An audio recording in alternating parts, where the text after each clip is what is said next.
Well, good afternoon, everyone. My name is Julio Cruzia. I'm the head of operational excellence and organizational capabilities for RICO Latin America division. And my talking was about business transformation. Our company, well, it's still moving from a product-centric company into a services-led company. I'm Stephen Wilson, Managing Partner with Wilson Paramount Company, and I talked about growth in the age of complexity, cycles of growth. Hi, I'm Matt Morgan. I talked about business transformation lessons from Bridgewater Associates, which is an investment management company outside of New York, where I've been working the past 5 years. My name is Kevin Goldsmith. I'm the Chief Technology Officer at Avo in Seattle. I talked about changes that we are making at Avo to be more agile and nimble. Zach Jacobson, I'm with eBay, Business Excellence and Customer Insights. And I spoke about some techniques you can use to cut through the tension between ops excellence and innovation. And my name is Zol Peshman. I'm Vice President at CapIT, and I talked about agility for global teams using visual management and a digital visual management solution. All right, so gentlemen, the first question that we have for you today are, what are 2 things that you do as a leader to enhance your organizational agility? Do you want to start at that end, or you want to start anywhere? It's up to you. We'll let Julio start. He's here right next to me. Okay, well, first, I think that you have to be a role model. And if you talk about agility, you need to show real examples on real basis, on daily basis, of what you are doing and how is it related to agility. Yeah, I've got a couple of things. And I think one thing ties back to my discussion earlier, which is I think a lot of times your agility, your ability to adapt to new environments is slowed down by the complexity of your business. So really understanding that can be a real sort of albatross around your neck.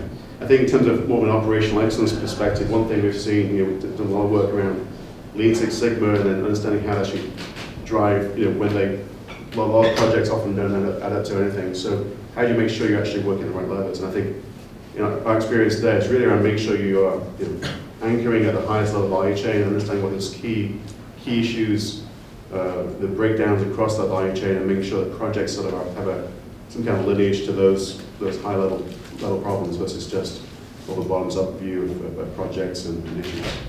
So I've been a real advocate for process ownership, process governance, process control in our organization. We've had quite a bit of headcount growth, a lot of siloed, conflicting departments and business units that evolved. And so trying to put in some kind of governance and control system has actually enabled us to be more agile, because when a policy changes or a strategy changes, then the system can change with it versus 20 different chaotic things that are contradicting each other. And so I thought the presentation earlier from eBay, from Zach, captured how efficiency and innovation don't necessarily need to conflict with each other, and in some cases can support one another. It's often said that leaders must model, but I think organizational excellence is really about culture, and I think if I'm not modeling what I'm expecting the organization to do, that it very clearly will fail. So I talked a lot about autonomy. If I immediately, when there's a problem, start pulling autonomy away from the teams, that sends a very clear signal that we're not serious about it. So for me, it's very much embracing the things that I'm expecting my organization to do and doing them myself in a very visible way. So for me, one cultural and one execution. From a cultural perspective, I think the biggest enemy of agility and innovation is fear. Fear shows up a lot of different ways. So I really look hard for that. I think people have to take risks. People have to have ideas. People have to be willing to tackle a problem. People have to go outside of their zone. So for me, anything you can do to eradicate fear is a big one. And then the second, from an execution perspective, is I'm very interested in highly effective teams and task organized teams. So putting the right people together, not more people. putting people with the right expertise, the right passion, and really similar to what Kevin said, get out of their way so they can execute.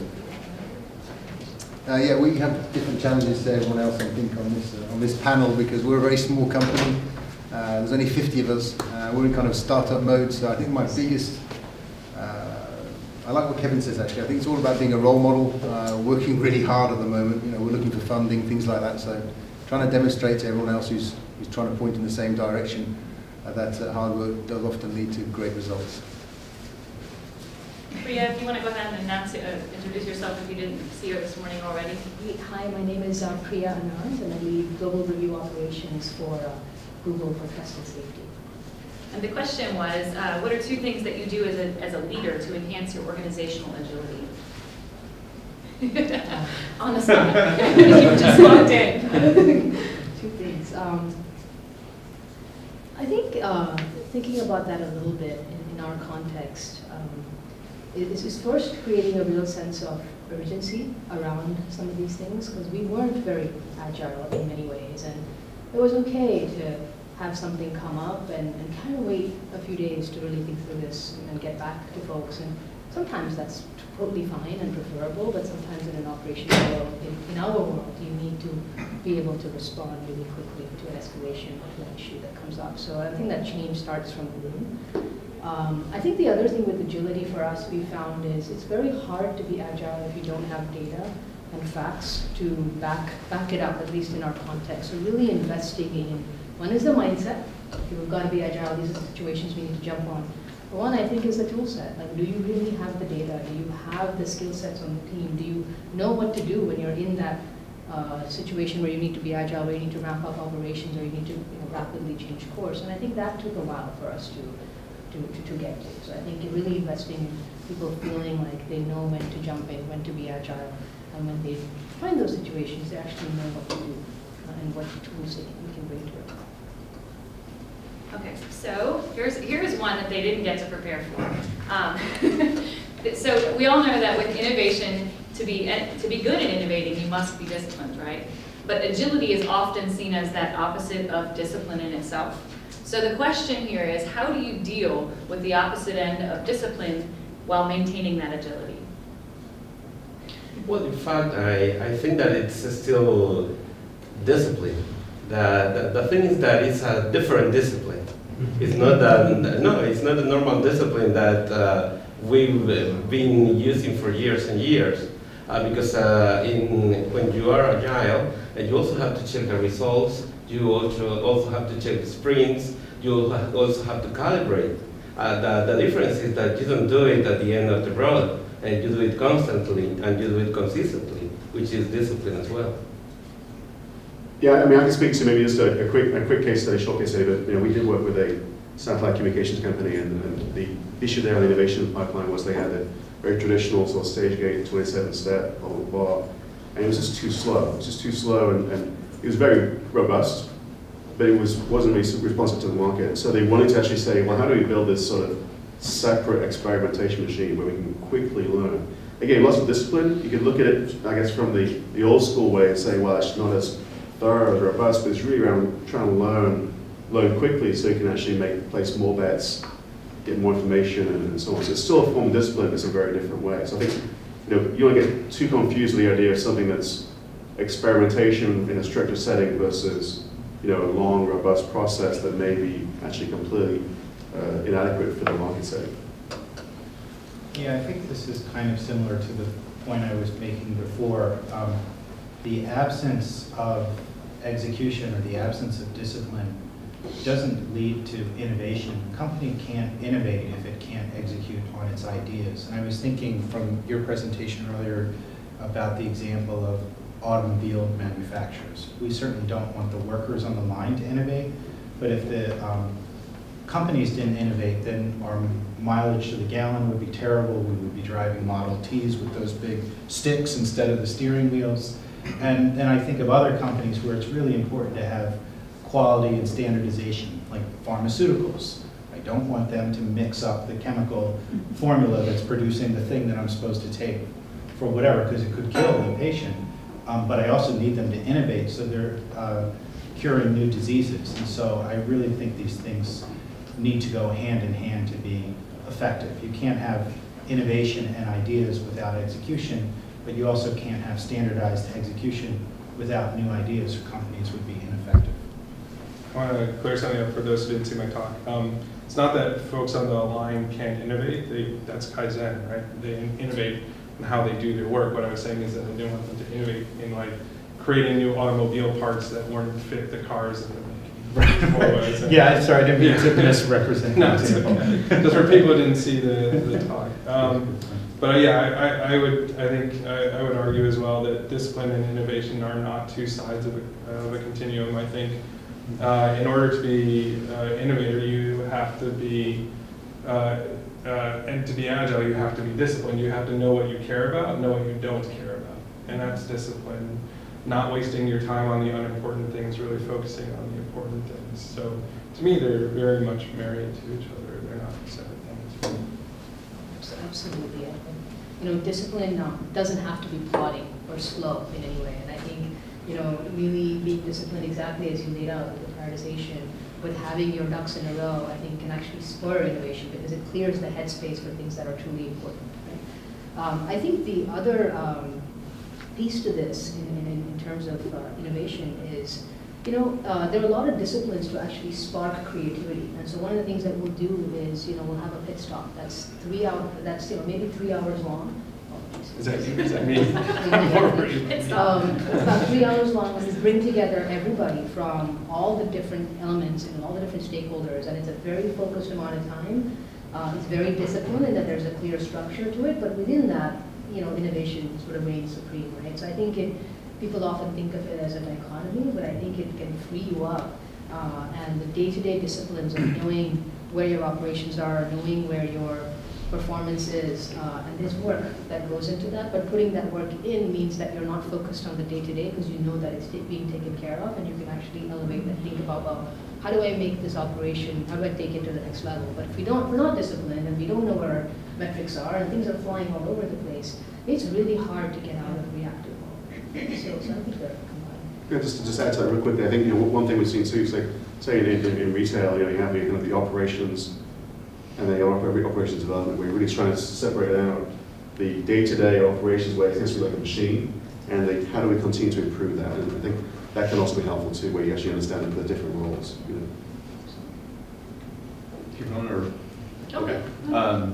Yeah, I think we're doing the same thing for everybody. I think it also originates a bit of imprecise vocabulary. I talked about at eBay, and I think we heard it from other people as well. You just don't talk about process. There's a very small number of process geeks. I'm one of them who want to engage in that. But the irony of great process means people don't know it's there. And the minute people experience a process and the friction associated with it is when you actually have to fix it. And it's where people have the association of I hate process because the only time I experience it is when I don't like it. Organizations, innovation, agility thrive through great processes.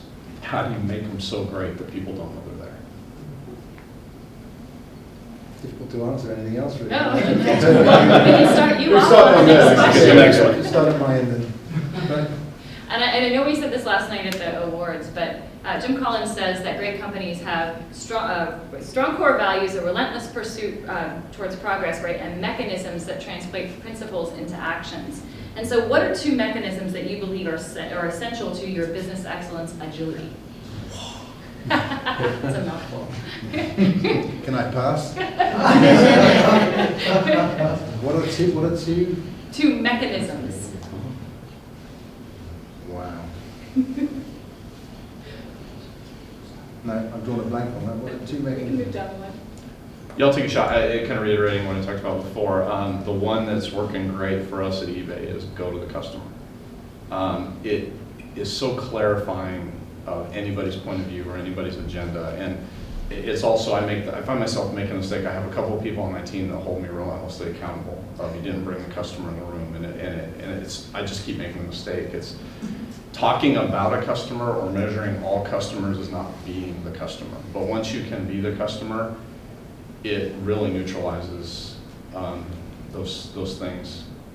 pretty quickly. And then the other is make work visible. I've just never seen an exception where when people aren't actually seeing what's happening, that they don't naturally fix it. You can almost just get out of the way at that point. So when people are, I don't want to pass on bad work to somebody else. The minute that I see that I'm doing that, I'll tend to step up and deal with it. So just making things visible and not hidden. Those are two. I think building upon what Zach said, I think the once that work is visible for us, sometimes the work begins of then saying, well, how are we going to change it? Now that we know where all the waste is, or now that we know what we need to change, we need to bring together sometimes a very diverse set of folks to work together on something that frankly wasn't on their radar before.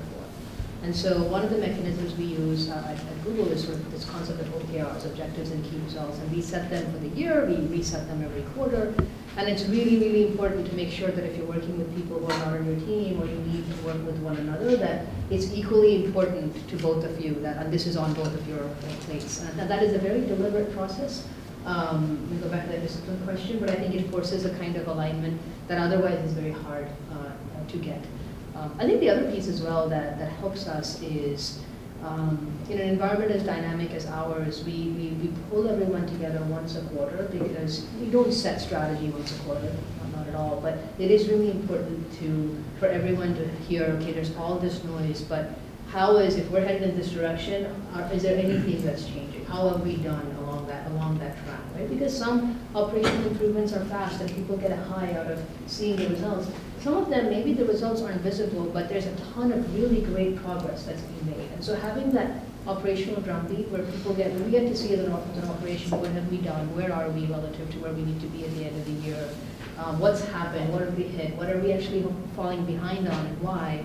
I think that piece really helps keep everybody focused for us. I think Zach and Priya both articulated a lot that I would say. I would say what they would say, but then I'll add some new, which one things would be acceptance of failure as part of innovation. We don't punish, in my organizations, we don't punish failure, we accept failure as part of innovation. And in organizations I've worked in where failure is punished, you breed all the innovation out of the organization. And so I think that's one mechanism that I use, teach that, make sure that's part of the culture. I think the other one goes back to voice of the customer, being customer focused. I call it empathy. And so the way we've done it, as I talked about in my organization, is we've literally put the customer into the teams, right? We've broken apart the functional silos so that the customer is in the team working with the developers. And that's been very valuable as well. So I'm going to switch up the question on you because you did an excellent segue with failure. Often, in a lot of talks that I've had with other people, they see that the greatest success in their life often came from failure, right? Repeated failure on the same thing. And so what is the greatest challenge that you face in your organization trying to maintain that agility in your excellence program? What's the biggest challenge? I'm sorry, I was just following the failures in my life and how to flip the question to the greatest challenge that the organization is facing. To keeping agile, right? Within that failure. So everybody's got these challenges that you face, and I would be willing to bet that every one of them is just slightly different based on many different factors such as culture and all the different things that we've addressed, right? So what is your greatest challenge? What is the thing that I think our greatest challenge, which is probably pretty particular to us, is that we have extremely high turnover, and so the headcount turnover makes it very difficult to be agile or efficient or to have well-managed processes, and I think is one of the things that we've tried to design. Part of that is because our industry tends to have higher than average turnover, and then there's some particularities about our company that also drive some turnover, so that's a challenge. I think actually, a big part of this, I think, is sort of destigmatizing failure, and I think, going back to my talk around, so one of the silos of growth is sort of the castle walls, where everyone starts to build around this notion of continuity versus the notion of change in transience. And I think if you accept the idea that your business is going to continue to change, it's really how do you shift shape and continually reinvent the organization, which means you're going to change that, you may want to start defunding some some businesses, even when they're very, very strong, because you're preparing for that commoditization and repurposing leadership and so on. So I think a couple things there. One very clear mechanism to kind of manage that failure, I think, is this capital allocation. I think sometimes that gets driven down to business unit level, and then that becomes more like a fee that people protect. Then the other thing too is just having a very frequent conversation and making sure that from the executive level you can sort of say destigmatize this. And so one of our clients, they every month they get together, work through all the top initiatives, continue to reprioritize those, and then it's less around an individual performance, more around what's working in the business, what we need to change, and that's that reshuffling, the regularity of that reshuffling really helps to underscore the fact we're going to change, and things that made sense a month ago won't make sense now. It's not a failure, it's just we've got to kind of change. So I think it's what's the expectation, I think, around change, I think is important. I think that there are many challenges that in fact they are connected. Probably the first one is to be humble enough to accept that we have failed. But one, that we have accepted the failure is to learn from it and applying that learning. Not only internally but also externally. Because at the end of the day it's about experiences. It's about the customer experience, but also it's about the employee experience.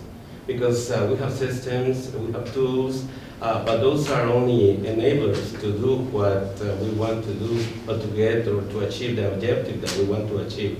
And we can have internally a very robust organization, but if we don't create a great experience, an exceptional experience for the customer, it's not going to work anyway. So I think it's at the end of the day, it's about learning and applying that learning.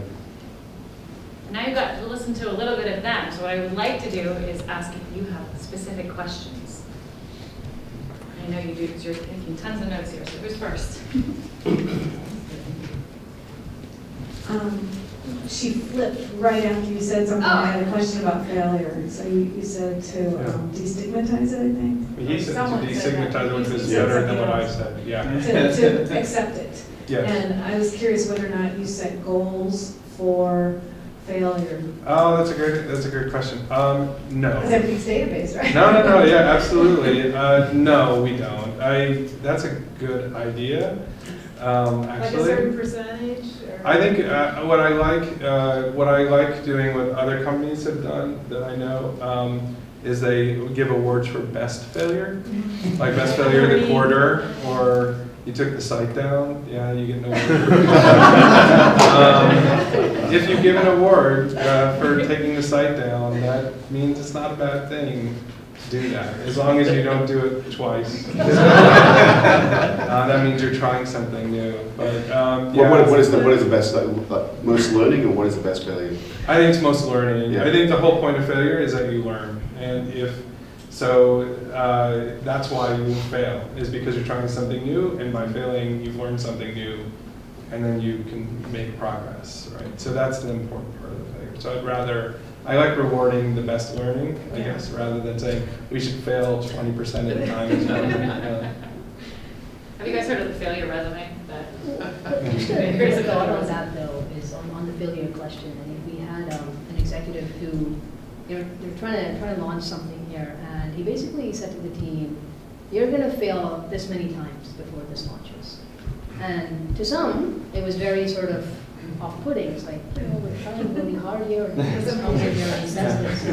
But to others, it was actually permission to say, you're not going to get this right. It's going to take this many iterations before we really nail this, but it's okay. Launch and iterate, right? So it depends on how you see it, right? So I think failure in the mode of, it's not going to hit perfectly right, but you launched it.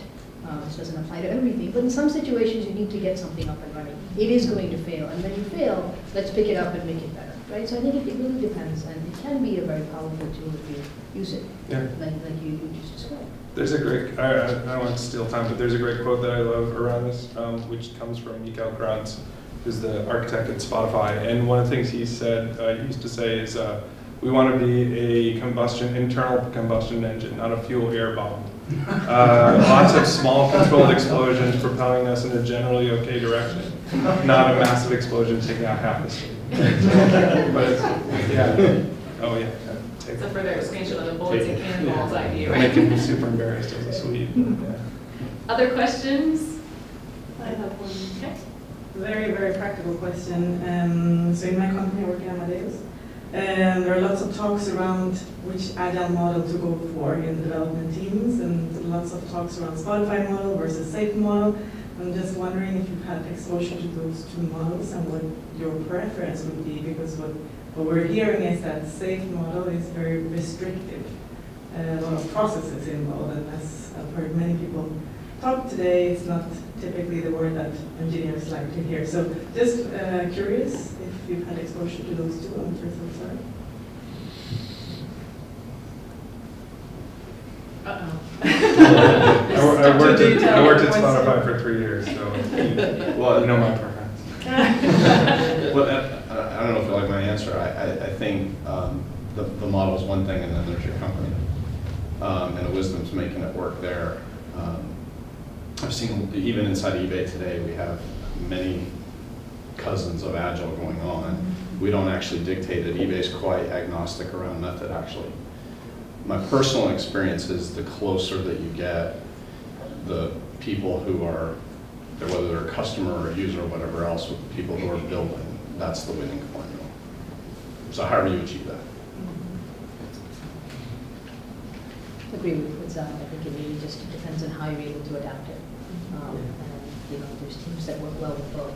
And there's teams that I think mostly work with adaptations. So I think it really just depends. Yeah, I just want to add that probably what worked for other companies is not necessarily going to work for your company. You have to look at the two models and take what is the best for your own company.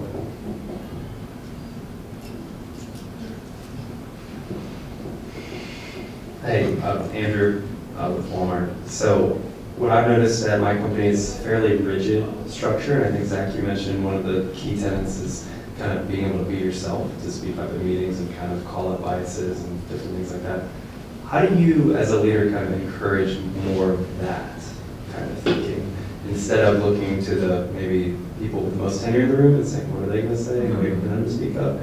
Speak up based on your own judgment.